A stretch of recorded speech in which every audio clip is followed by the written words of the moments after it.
Hello students, हम आज औद्योगिक क्रांति के भाग 4 में बात करेंगे। औद्योगिक क्रांति के जो कारण थे उसके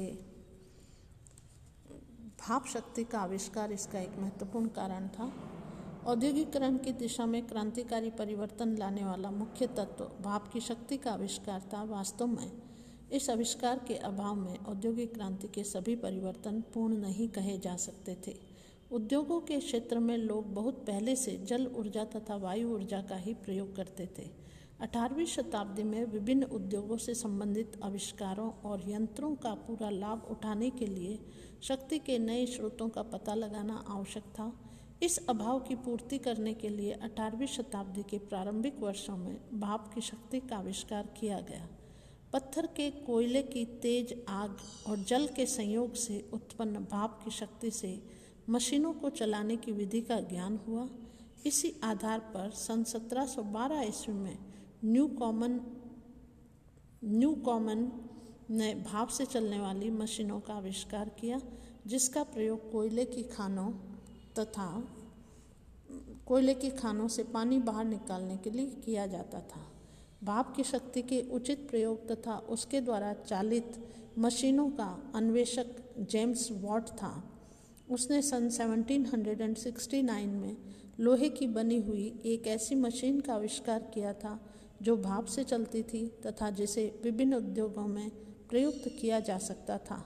अन्य ऊर्जा की अपेक्षा भाप शक्ति कम खर्चीली होती थी।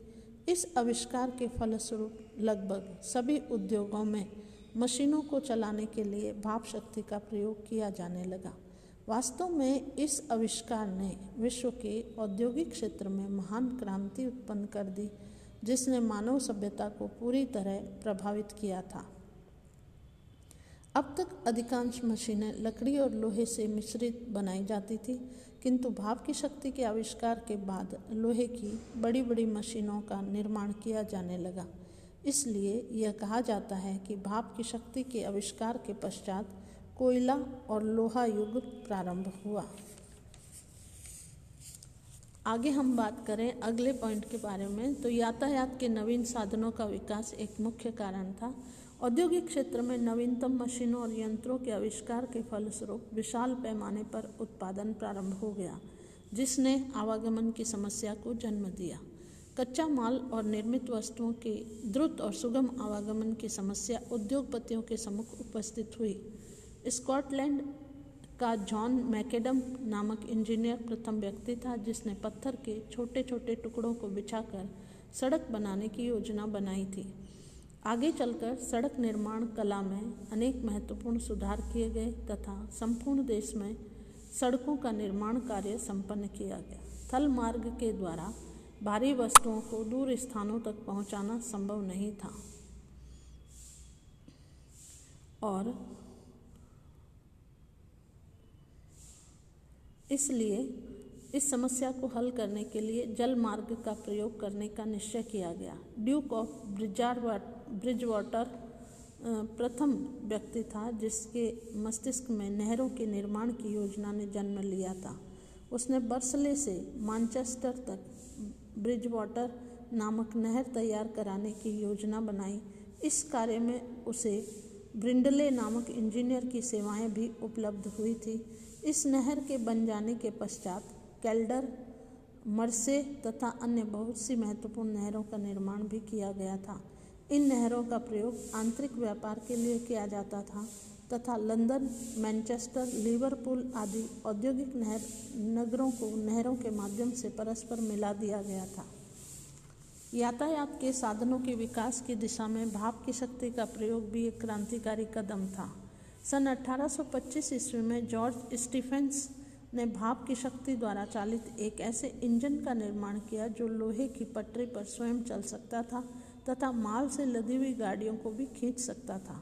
सन 1830 में स्टीफेंस के पुत्र रॉबर्ट स्टीफेंस ने अपने पिता द्वारा निर्मित भाप के इंजन की कमियों को दूर करके उसे अधिक सुविधाजनक बना दिया।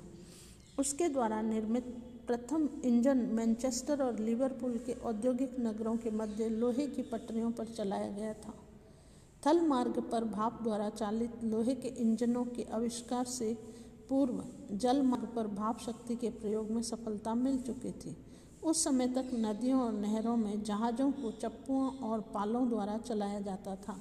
सर्वप्रथम 1807 ईस्वी में रॉबर्ट फ्यूलटन नामक अमेरिकन व्यक्ति ने भाप से चलने वाले स्टीमर का आविष्कार किया, जिसके फलस्वरूप नदियों द्वारा माल लाने और ले जाने के लिए स्टीमरों का प्रयोग प्रारंभ हो गया। धीरे धीरे समुद्री मार्ग में चलने वाले बड़े बड़े जहाज़ों को भी भाप द्वारा चलाए जाने की व्यवस्था प्रारंभ कर दी गई। फलस्वरूप थल और जल दोनों मार्गों द्वारा व्यापार, यातायात, आवागमन सुलभ, सस्ता और सुगम और द्रुतगामी हो गया। हम आगे बात करें संचार वाहन के क्षेत्र में आविष्कार की, तो यातायात और संचार वाहन एक दूसरे के पूरक हैं। संचार वाहन के साधनों के विकास के अभाव में यातायात व्यवस्था सुगम और सुचारू रूप से कार्य नहीं कर सकती। 19वीं शताब्दी में विद्युत के आविष्कार और विकास के फलस्वरूप संचार व्यवस्था में भी विद्युत का प्रयोग प्रारंभ कर दिया गया।